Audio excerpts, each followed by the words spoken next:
If I told you there's one exercise that the world's top experts in geriatric medicine call the most irreplaceable movement after 60, and most people avoid it completely because of a big misunderstanding, how would you feel about that? What I'm about to share shocked even me, and I've been focused on senior health for a long time. A major 2024 study from Boston University School of Medicine followed over 12,000 adults aged 60 plus for 15 years. They found that those who did squat training every week had a 91% higher probability of maintaining independent living compared to people who did no lower body strength training at all, and their risk of ending up in a nursing home was 76% lower. That's not an exaggeration. It means that at 75, some people can still get up from the sofa on their own, go to the toilet by themselves, and walk stairs with ease, while others already need help just to do these most basic daily tasks. The researchers were so stunned by this gap that they teamed up with research groups in Japan and Sweden to cross-check the results. What they found was even more surprising. The people doing squat training only spent 15 to 20 minutes per week on this movement, but they still crushed the comparison group on every lower body function and independence measure. Their lower body strength scores were 67% higher than the control group. Their time to stand up from a chair was 54% faster, while people who only walked were just 11% faster. Most important of all, their sit-to-stand ability, considered the gold standard predictor of independent living in older adults, barely declined over 15 years, while those who didn't squat saw an average decline of 43%. But here's the real reason I have to share this with you. A lot of people over 60 hear the word squat and immediately shake their head. They think it's an exercise for young people or for the gym crowd. They tell themselves their knees are bad, they can't do it, they'll get hurt. But the latest research shows this way of thinking is not just wrong. It's exactly the kind of misunderstanding that makes countless older adults miss their best chance to stay strong and active.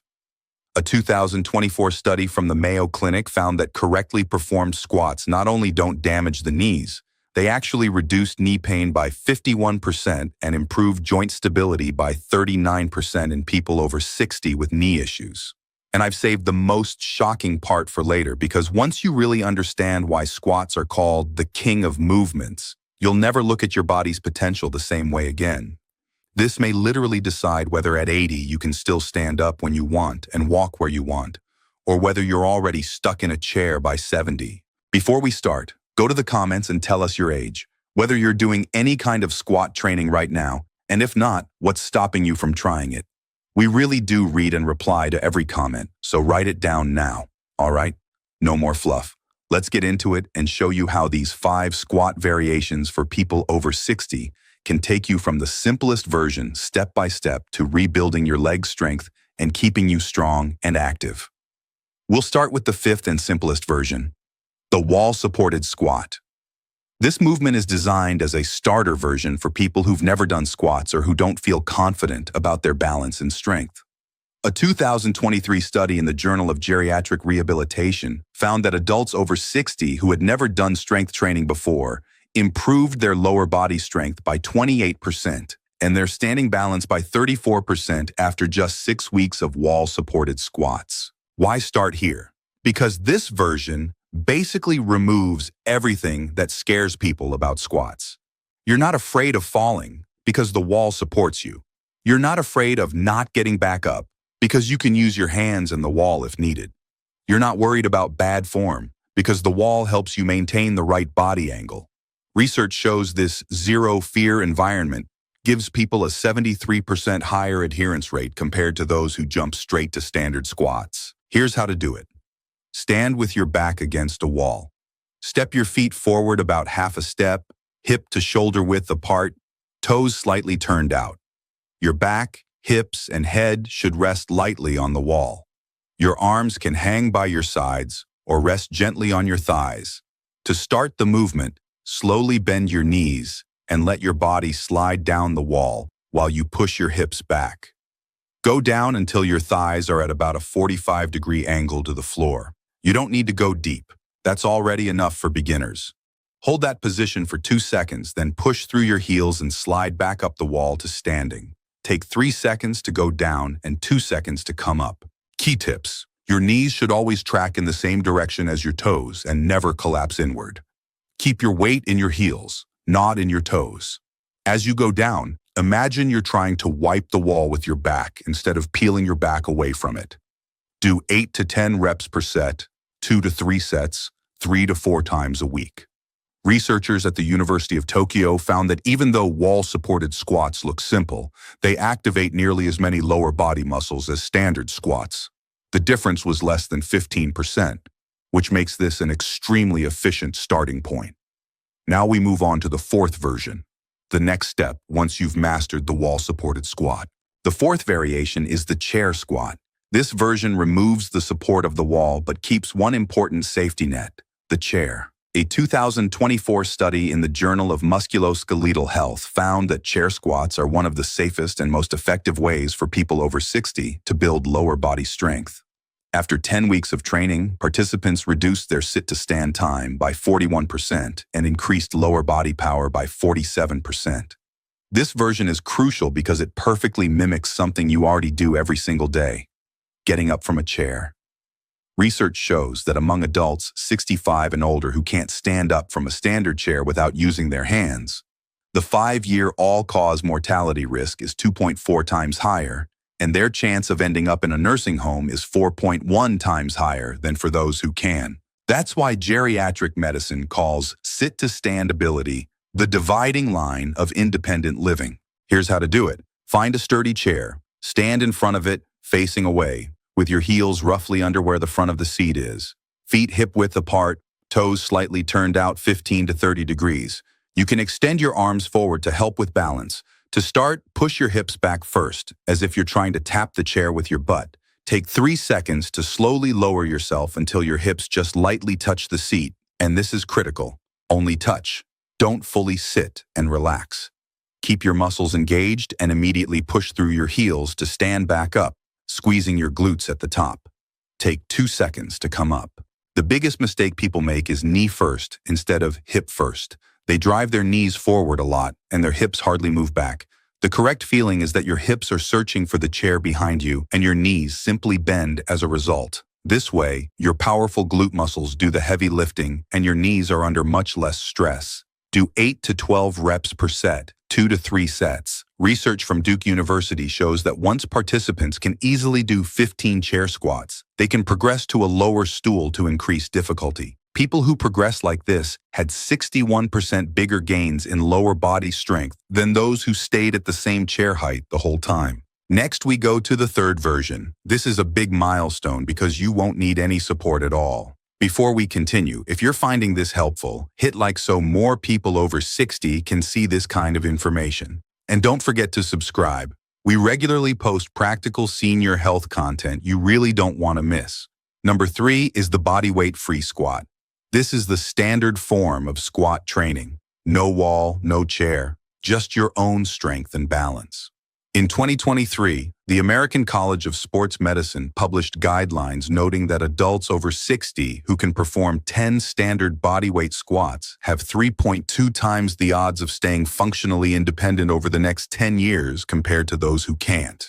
This version is so important because it doesn't just build strength. It also trains balance and coordination. Without any support, your body has to do several things at once. Your core has to stabilize your torso. Your ankles have to keep you balanced, your hips have to coordinate the movement, and your brain has to constantly adjust your posture in real time. This kind of full system integration is something no assisted version can fully replicate. Here's how to do it. Stand with your feet about shoulder width apart or a bit wider. Toes naturally turned out about 15 to 30 degrees. Your arms can reach forward, cross over your chest, or be held together in front of your chest. Lift your chest, brace your core, and fix your gaze on a point straight ahead. To start, bend at your hips and knees at the same time. Move your hips back and down and imagine you're sitting down onto an invisible chair. Go down until your thighs are parallel to the floor or slightly below. If your flexibility isn't there yet, just go as low as you can with control.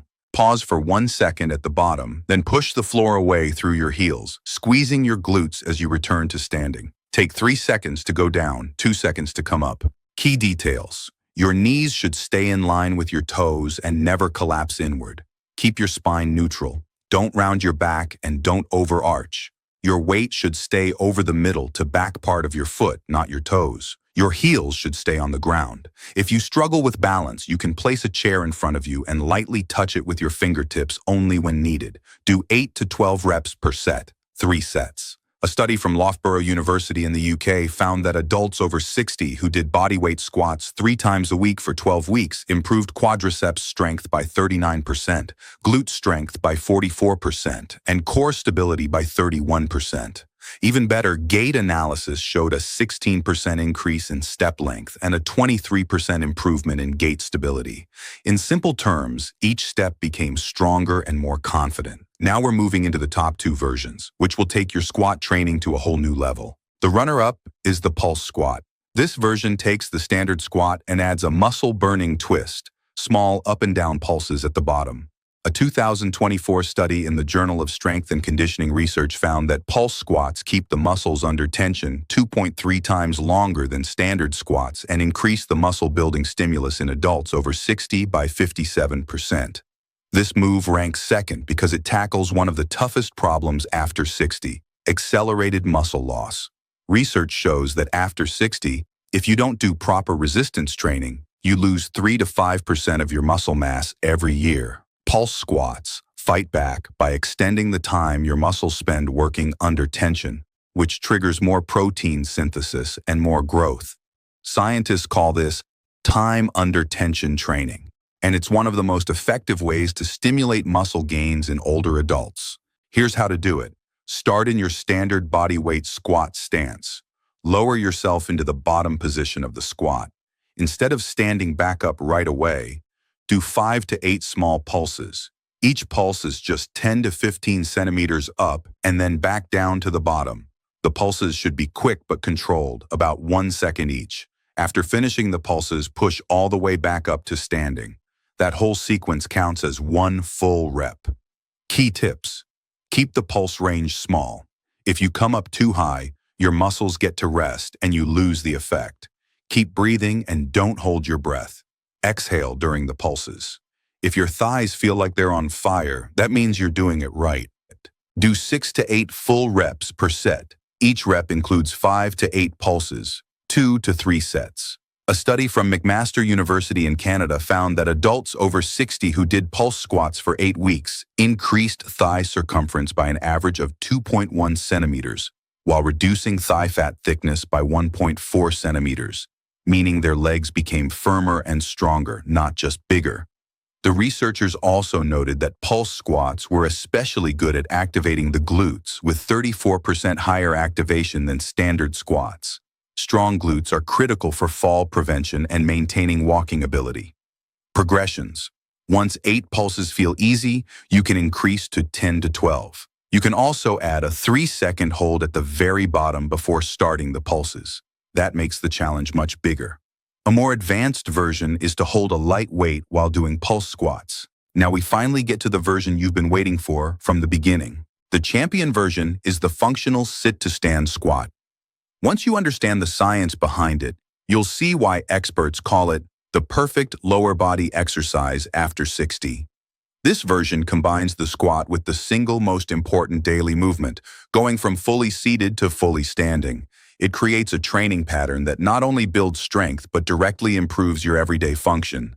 At first glance, functional sit-to-stand squats just look like sitting down and standing back up, but they're fundamentally different from how you usually stand up. A 2024 study in the Journal of Gerontology called it the best single exercise to predict and improve independent living after 60.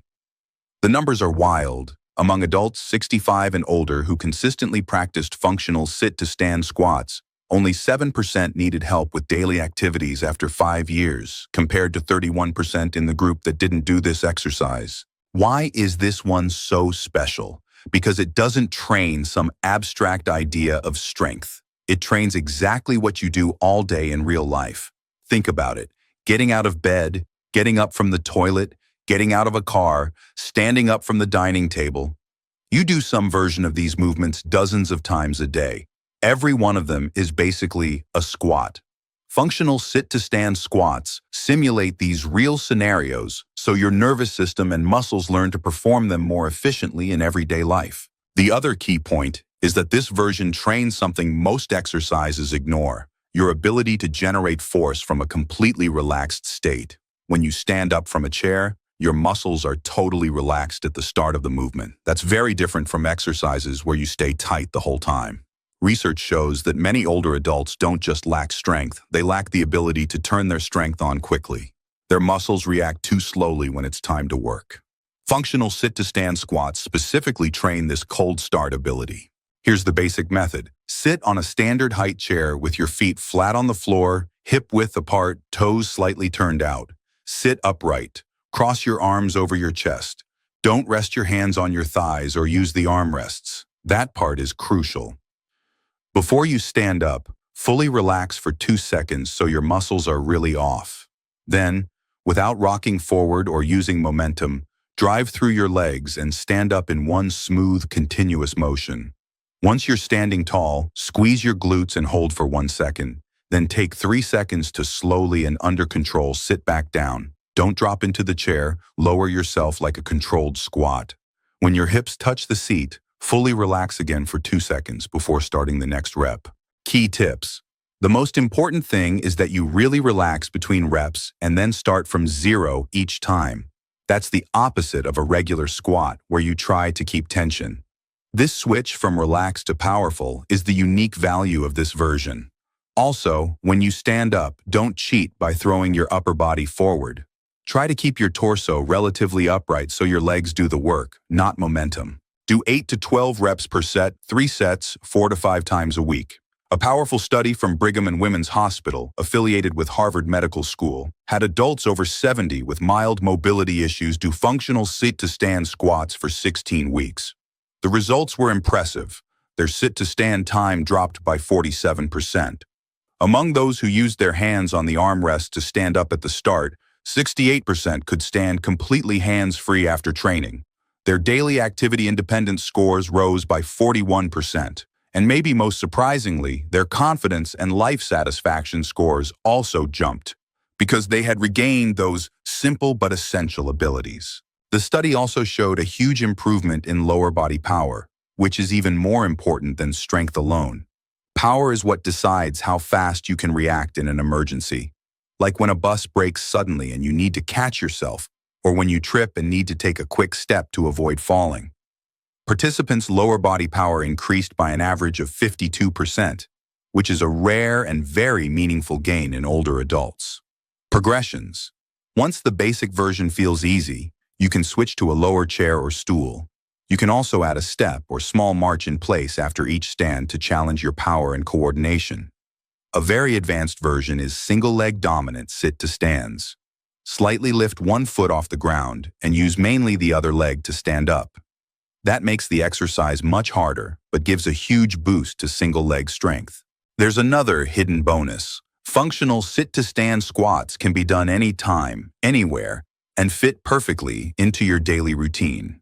Every time you get up from a chair, you can turn it into a mini workout. No hands, controlled descent, full relaxation, then stand. Research shows that people who build training into daily activities stick with it 89% more than those who only rely on scheduled workout sessions. Let's wrap it up. These 5 squat variations, from the easiest wall-supported squat to the highly effective functional sit-to-stand squat, show exactly why squats are called the most irreplaceable exercise after 60. Just walking or doing other cardio is of course better than nothing, but it can't give you enough strength stimulus to fight muscle loss, enough functional training to preserve everyday abilities, enough load to maintain or increase bone density, or targeted work specifically aimed at improving sit-to-stand capacity. Squat training, on the other hand, directly targets the movement pattern you use most in daily life, trains your glutes, thighs, and core at the same time, can keep challenging you as you progress through the versions, and can be done anytime, anywhere, with no equipment. Start with wall-supported squats and work your way up to functional sit-to-stand squats. Each session only needs 10 to 15 minutes, 3 to 5 times a week. That Boston University study we mentioned earlier found that people who consistently did squat training didn't just outperform the non-squatters on every lower body function measure. They also had a 64% higher adherence rate. Why? Because the results are visible. Every time they stood up, they could feel themselves getting stronger and more stable. Remember, what really determines your results isn't perfection. It's starting and sticking with it. Begin with the version you can do today, even if that's just wall squats and you can only do 5 reps. As long as you keep going and keep progressing, your body will surprise you. Study after study has shown that it is never too late to start. Many trials include adults in their 80s and 90s who still achieved major gains in strength and function. Your legs keep the ability to get stronger for your whole life. They just need the right kind of stimulus, and squats are exactly that, the right stimulus after 60. If you ignore this movement, there will almost certainly come a day when you regret it. Regret not starting earlier. Regret letting your legs get so weak that even standing up from a chair becomes a struggle. The good news is you're watching this now, so you still have a choice. Now it's your turn. Do you need to push with your hands to get up from a chair right now? Have you ever tried squats? If not, what has stopped you? Fear of knee pain or the belief that you just can't do it? Has today's content changed how you look at this? Share your experience and worries in the comments. We're really looking forward to hearing your story. Thanks for watching.